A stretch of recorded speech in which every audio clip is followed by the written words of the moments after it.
Hey, so I am getting ready to go to the Botanical Gardens and I'm looking for some ideas because I know tomorrow I'll be thrifting at the yard sales and I want to just kind of get some ideas of artsy things to put out in the garden.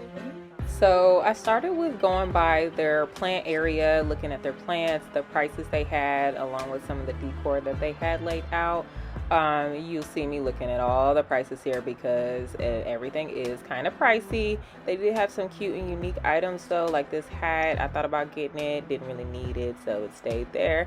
And yeah, little cutesy stuff like this thing. I feel like you can make this if you are able to thrift something ceramic like that and drill holes, and you can just put some twine or whatever kind of rope you want to use. So I can't remember the price on that. I think it was at least like $20 something. This rock raccoon, you can also make this. You just need a flat rock. I thought it was very cute. However, it was $45. Child, bye. It stayed. Now we're looking at a rock garden they have set up here. This is mainly filled with cactuses, and then also they had some prickly pears, they had some azaleas, and rock gardens can be a way to add visual interest and texture to your landscape, and this can also be low maintenance as long as you have the right plants in that area. Next up, we're just going to take a look at some other tree underplantings.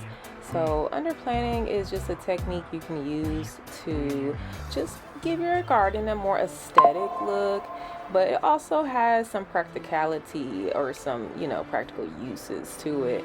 So it can build or be its own ecosystem and has some benefits such as, like water retention, and it also helps you suppress the weeds so you're not always spending all your time weeding.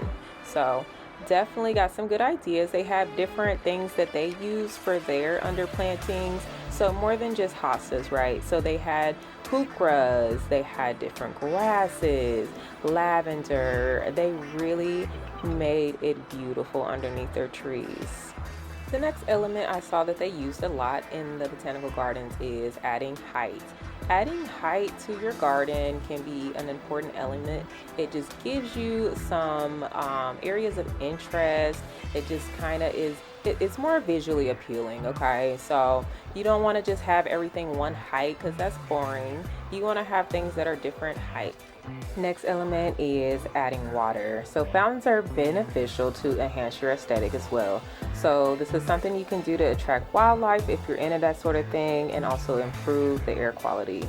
Not even that, but the sound alone of hearing running water, it can be really relaxing and just puts you in this zen state of mind. So definitely an element that I'm working on trying to use more in my own personal garden.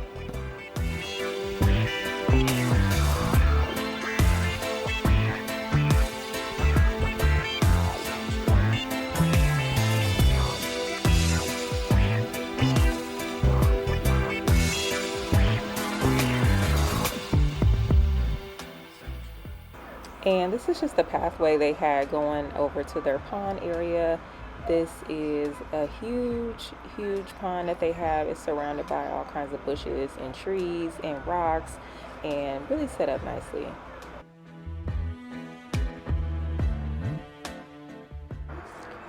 So it looks like they did a little bit of upcycling themselves up in here. They use, I don't know if they're sticks or if they're just bamboo bent over, but they use that as a border, which I thought was really chic, really cute, and it's something that I will be recreating in my own garden. But it's just along this pathway, and it separates the pathway from their plants that they have and their vegetables. So super cute, easy to do, I think. So I just got back from my 2-hour adventure in the botanical gardens, and I really did take the time to just be present and really notice everything around. I feel like I got some direction on some projects that I was working on in the garden, like my home garden.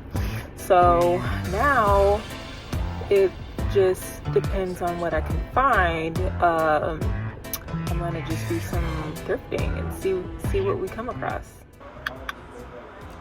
My first stop was a estate sale that I found out by St. Louis. I looked around, only found one thing here. It was just a soil tester, but it was something that I had been looking for, so I was grateful to find it.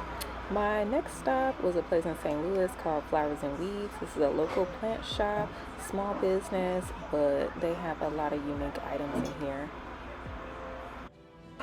I did quite a bit of looking around. This is a small shop, but they have a lot of stuff. So a lot of unique planters they have in here, different varieties of seeds.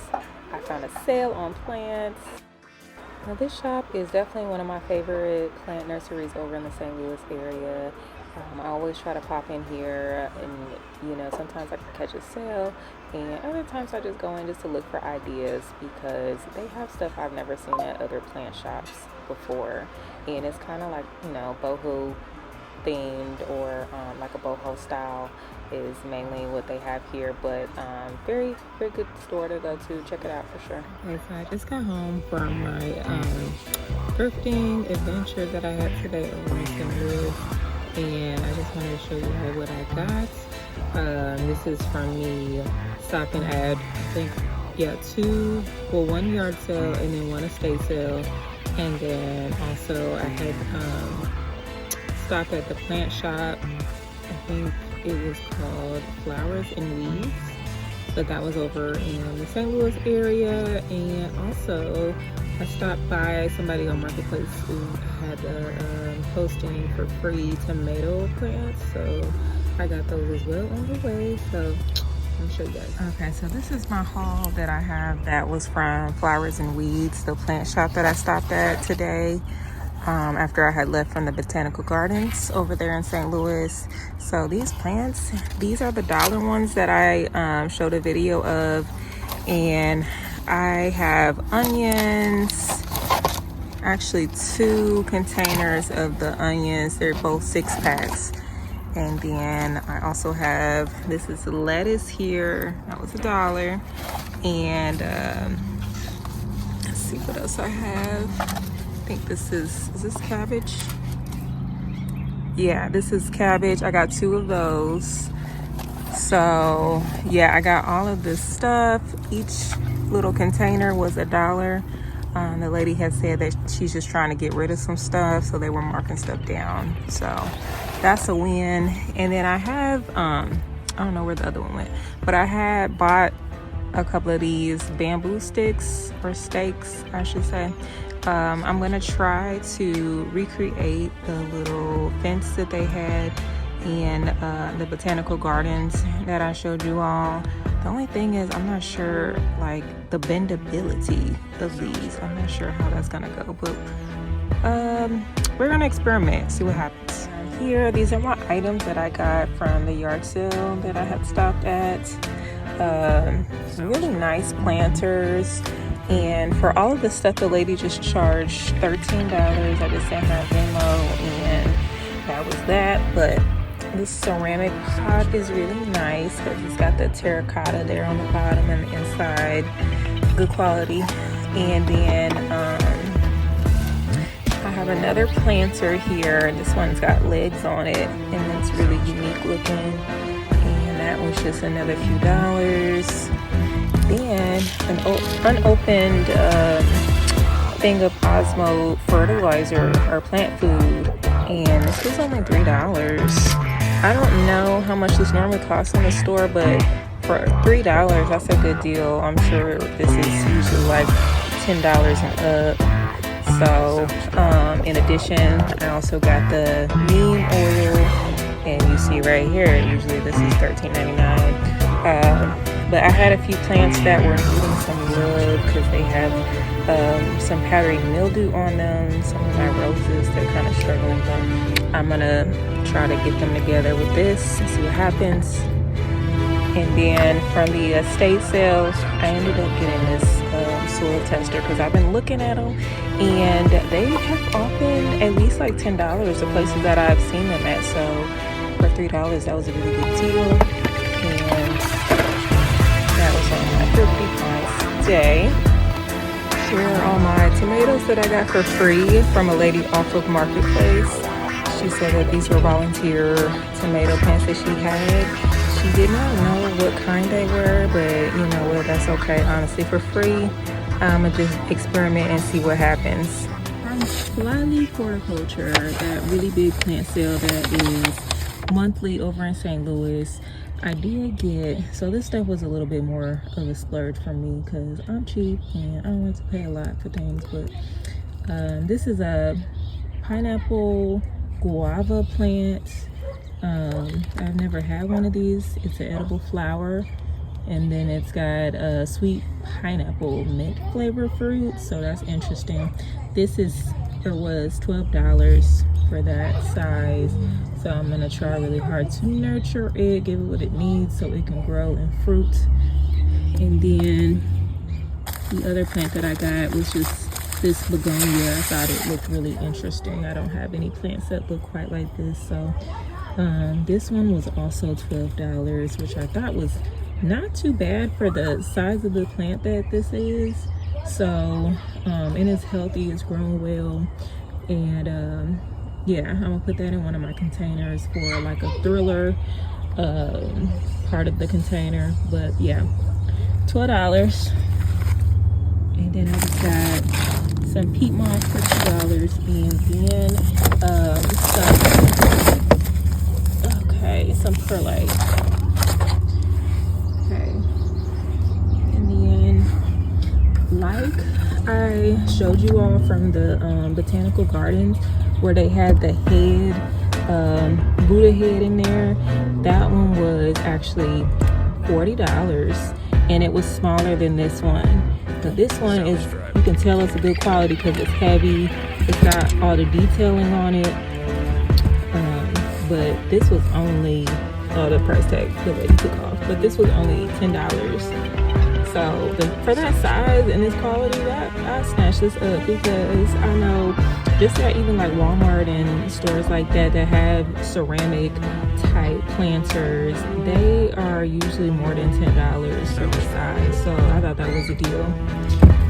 And then, as always, when I go to Flyleaf, I gotta get the tropical food because I have 1,000 houseplants. It feels like I have a bunch of containers from previous times that I bought the tropical food, and they have a deal. If you bring your container that you used, your empty container, you can refill it for $2. So I could have got, if I would have remembered to bring my container, I could have got 2 refills for the price of just this one. But that's alright.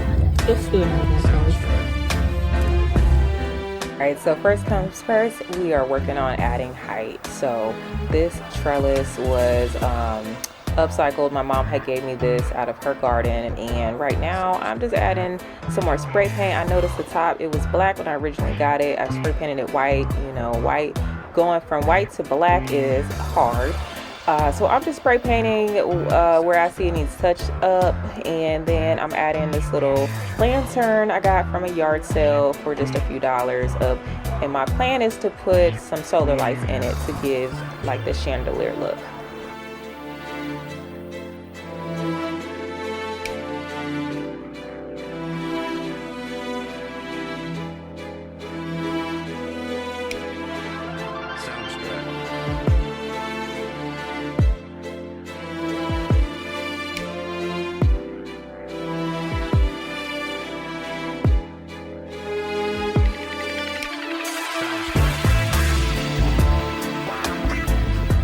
This is the area I'm going to put my stick fence or bamboo fence over.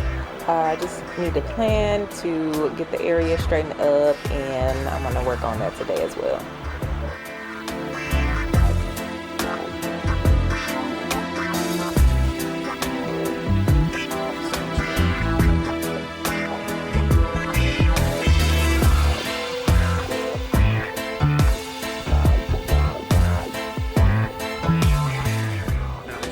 Alright, so here's the finished look. The lantern with the solar lights that I tossed in there. I love it.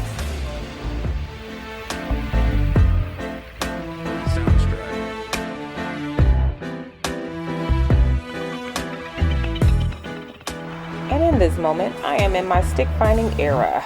So looking for sticks for this fence, and it is harder than I thought it was going to be. Looking for flimsy sticks is a task, but I was able to find a few because the bamboo sticks that I had ordered, they are not flimsy enough and they keep breaking.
I did go back and end up spray painting all the sticks black with this Rust-Oleum satin black paint.